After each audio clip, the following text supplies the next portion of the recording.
Welcome back, Tribe. Have an episode here from another small channel, Elliot Bewick. Why Modern Dating is Broken. He interviews a bunch of Gen Zers. Get into it. Men kind of suck. All of them. The way I dress is very not modest, but it's my own journey. And I've got nice tits, so. So I don't even think toxic masculinity is a thing. It sounds like a garbage term made up by Marxists. There's like a trend, like if you go to the gym, you have to be like depressed and all. Can you give me some motivation, please? You can do it. Okay, that's enough. The year is 2024 and it is becoming harder and harder to escape politics. Wherever you go, on social media or in person to university campuses, the political is the personal now. It's all people talk about. I'm here outside Downing Street, but in this video, we're not talking about something that can be solved by politics. And that is the modern dating culture crisis amongst Gen Z. So let's head away from the center of politics and go into central London to talk to some of the Gen Zers, like myself, about what they think to dating culture. Elsie. And I wanted to ask you today about being Gen Z and what you think of modern dating culture. Do you think it's in a good place? No. Why not? Because men kind of suck. Why do men suck? Because they're quite rude. They're not really nice anymore. All of them. No. There's some out there. Why do you think that is? I don't know. What about you? Any thoughts? I think the fact that a lot of it's over social media is not good. I think that, I don't know, I just think it's sad when you say you've met someone over like talking over Snapchat instead of like meeting them in person. Do you think that dating apps are a good way of actually finding a long-term partner? I mean, I know quite a lot of my friends that have met their boyfriends through a dating app. I don't know. I mean, I guess it can work out, but I also feel like it's nicer to meet the person in person. I guess it's hard because dating apps, you only see photos and a few cheesy prompts. Yeah. What percentage of men in 2018 do you think said that they hadn't had any sexual activity in the last year? Maybe like 30%. Okay, what about you? Like 40, maybe? Okay, it was 34%, a third of people. And that was 6 years ago. So I can imagine after the lockdown, yeah, it's a lot less. Do you know what that is now? It's probably like 50%. It's a coin toss. It's heads or tails whether men are getting any head or tails. I'm going to get in the middle of you two. I'm going to split up the couple. So I'm here with Max. Emily. I want to ask you, how did you two meet? At a run club. At a run club? Yeah. I slid into her DMs. I said, you and me need to run at this run club. Rest is history. No word of a lie. I know. No word of a lie. And how did you find her on DMs? She's got a small following. She had a bit of Okay. a following. I followed her for a while. And yeah, I just thought, why not? And you were a fan. Nah, Yeah. not a fan. Yeah, he definitely was. I've heard so much about these run clubs. I need to try them out because I feel like dating apps don't work. Do you agree with that? Oh, Yeah, 100%. it's like in-person Tinder.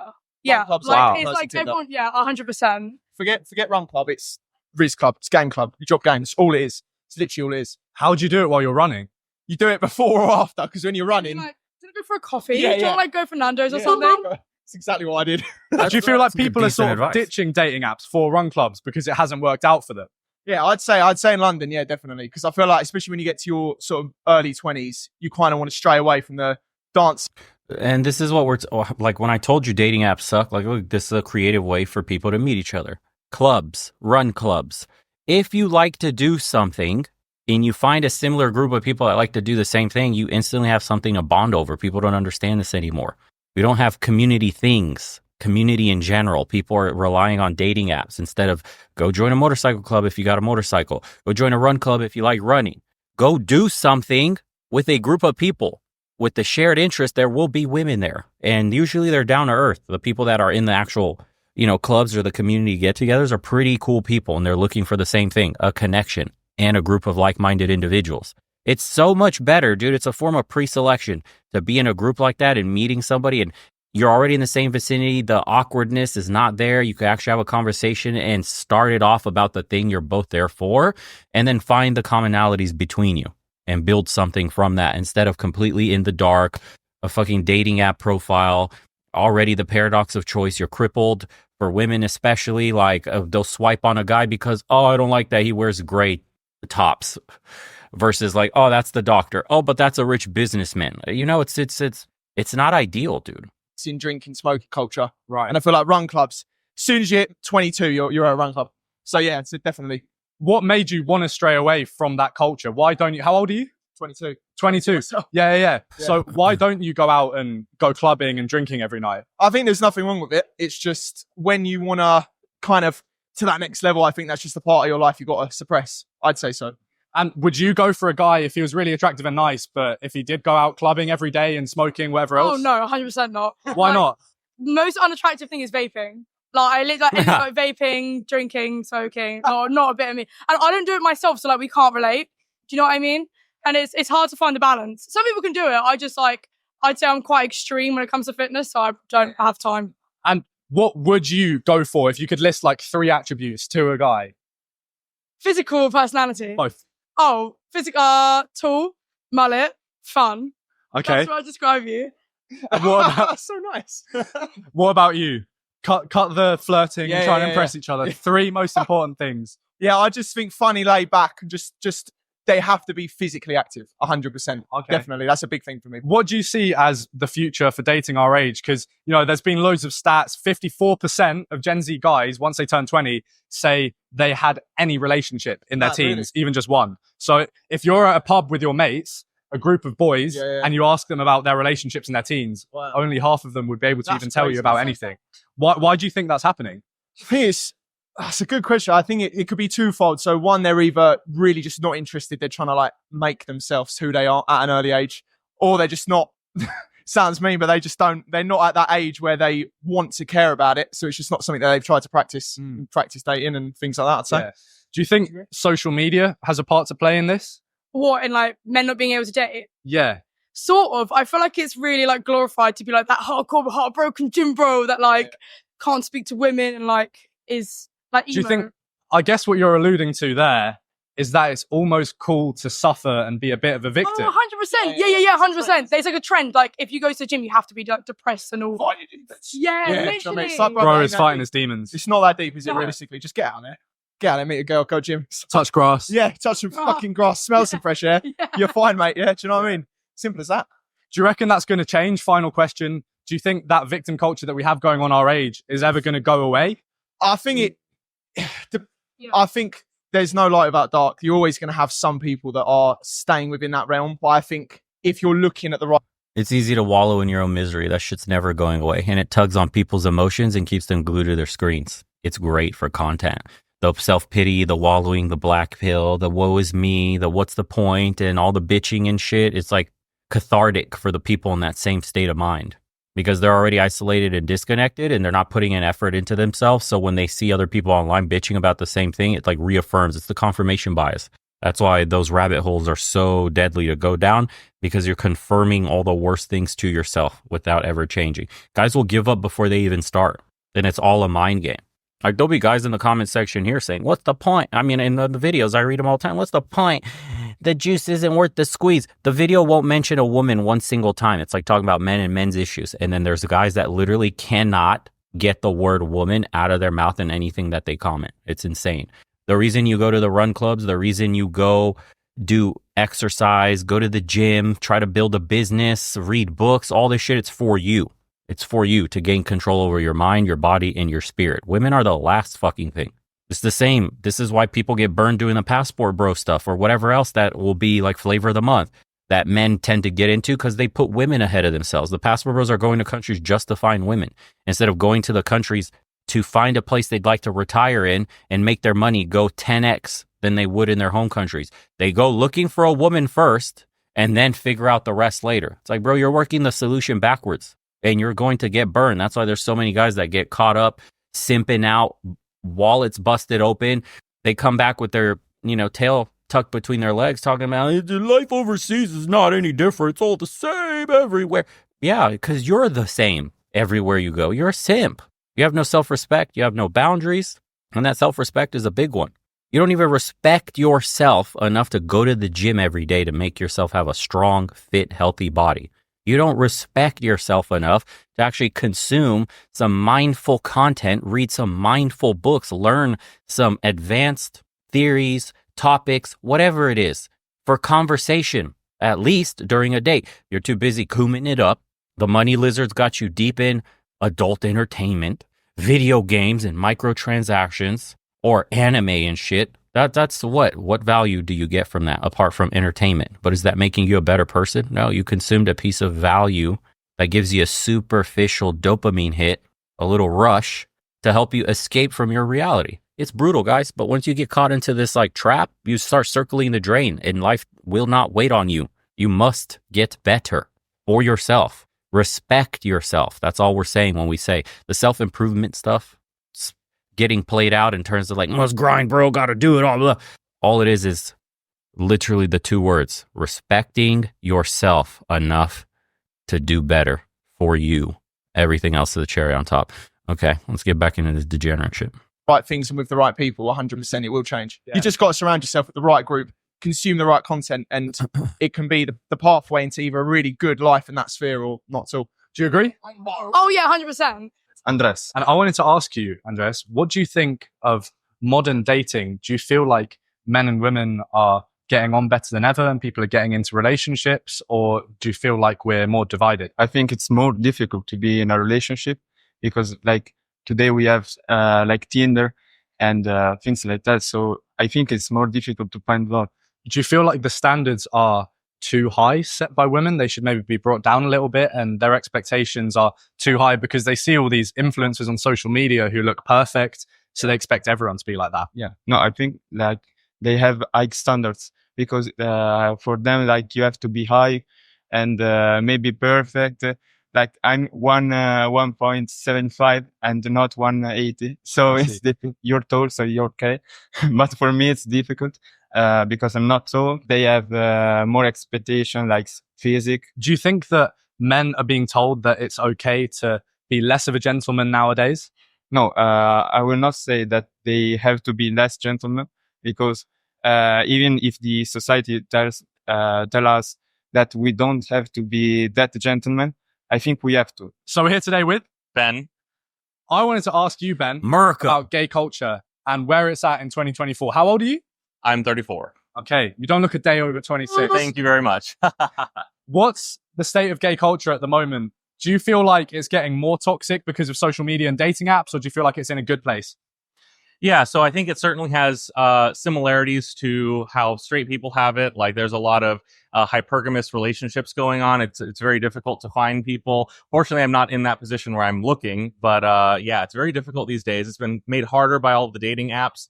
They've actually made apps harder to use. It used to be that they were much easier to use, like OkCupid. It used to be you can match with people from the other side of the country and you could do it for free and you can message back and forth. And now it's very, very difficult to do that. Why have they made it more difficult? They made it more difficult because once people have a successful match and they stop using the service, well, then they can no longer extract money from you or advertise to you. Right. So They've got the incentive to fund their staff, their office space, their other costs. exactly. And profit.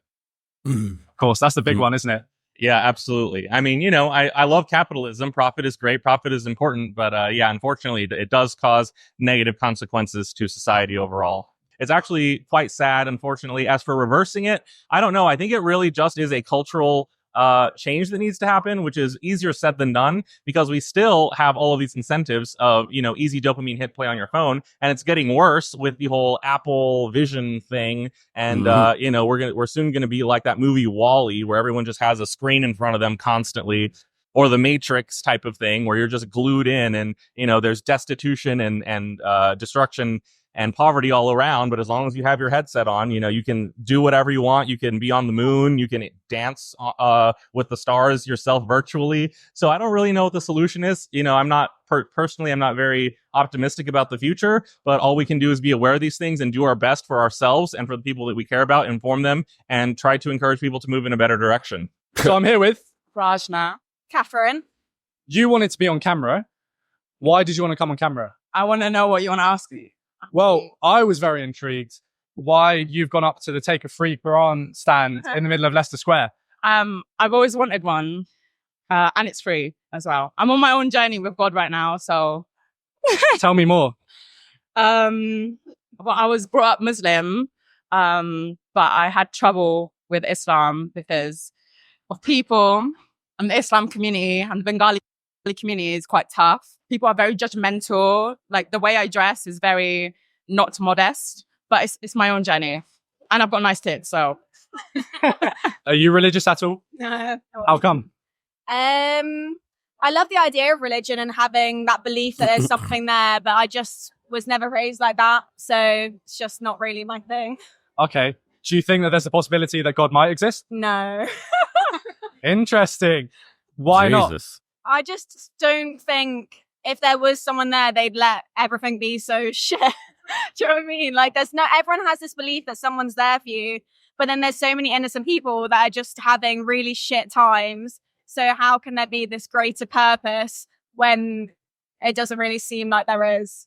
Someone religious would argue that God is all-seeing and all-knowing and created the universe. And they created, do you know what free will is? People have free will, which means that they can make mistakes, do bad things, and therefore suffering does exist in the world. Otherwise, if God stepped in, you would sort of lose free will. What do you think to that? She I never just thought don't about think that. like She doesn't think, I've period. never been raised in this environment. I really just don't believe it. Like, I'd like, not to make it political, but look at Palestine. Like, you can't say that people, like, innocent kids are just dying. And it's like, well, God chose that. Like, do you know what I mean? I don't believe it. He didn't choose it. He just put it in motion. Like, he put people on earth and we were just like, create, do what you want, enjoy your life or don't enjoy it. So everything that's happening is God, by bird brains, bro. Just, yeah, I'm 57. What I notice about younger women nowadays is they're very standoffish and easily offended by simple conversation. Yeah, it's what I told you. They have this adversarial attitude. It's only present in the West. You go overseas, you'll have way more traditional societies that still value men. Don't say men are toxic. Don't say the patriarchy is toxic or men are holding women down or any of this bullshit. This conversation doesn't exist overseas. So you can actually meet some decent people that want to build a life with you, want to have kids, want to raise them. None of this like, oh, marriage is such a scam for women. Imagine that they've gaslit themselves into thinking that, or that having children is somehow holding themselves back, that having a job, a cubicle life, bro, so you could be a little cook for the IRS or whatever shit agency in London collects all the taxes, so that you could sit there in your little square staring at your screen, bro, while you go through traffic day in and day out, clocking out like a fucking animal. And you're just 60 minutes off. Go eat your sustenance so you can come back and make more money for me while still taking shit from a man, because it's mostly the men running these companies anyways. Your manager or your boss or your second tier supervisor, whatever, is most likely a man. So you're going to get shit on by guys that don't care about you anyways. And that's somehow more meaningful than a family at home with a husband, a man that actually loves you. Holy fuck, dude. Talk about like mega gaslighting bird brains that never use them to think in the first place. Dude, they move in lockstep. It's like a herd mentality. That's why it's so easy to sell to them. That's why companies sell to them. They prey on their vanity for their youth and their beauty. You get them to feel ugly, you get them to feel old, and you can sell them fucking shit in a box and they'll buy it. It's ridiculous, bro. This is why society is ripping itself apart, because we have people so disconnected. The economy is making everybody mad and depressed at the same time. And this emotional state causes people to make bad decisions with spending. It's all profit, dude. Follow the fucking money upwards. It's being sucked up by companies selling you shit to make you feel better about yourself. You don't dress modest. No shit, bro. Fucking hell. Why can't I find a husband? Why are men ass? Men ain't shit. Dresses like a fucking street professional from 1980. This shit's crazy, dude. I'm fucking over it. I will never, ever, you couldn't fucking pay me if I somehow ended up back in the West to date. I'm cool, bro. I'll be celibate for life. I'll use my hand. I don't give a fuck. It's such a waste of time, putting in too much effort for very little return. And the sex is 9 out of 10 times dog shit anyway. Starfish sex. Like, for all the dressing that they do, for all the whole streetwear professional walker shit that they put on, it's all for show, bro. It's all for show. It's starfish sex. My jaw hurts. My knees popping. Can't ride too long. Can we just do this? Fuck out of here. It's the quiet girl next door sitting on the bench, or right here on this little edge reading a book. That's the real freak. Those are the ones that do bedroom acrobatics, not these. These are just teases at best, bro. Avoid these like the plague. This is why they can't hold on to a man. If the clam was worth anything, she would have dudes lined up and willing to stay. That's what it is. Bad sex means a guy will ghost you. Anyways, if you enjoyed today's episode, make sure you hit the like, subscribe. If you want to see this full video, links will be in the description as well. Appreciate you guys for tuning in. Check out the second channel if you haven't. Subscribe there as well. And join us on some of the calls. We host them 5 times a week. And it is a pleasure to speak with you guys directly. See you on the next one, everybody.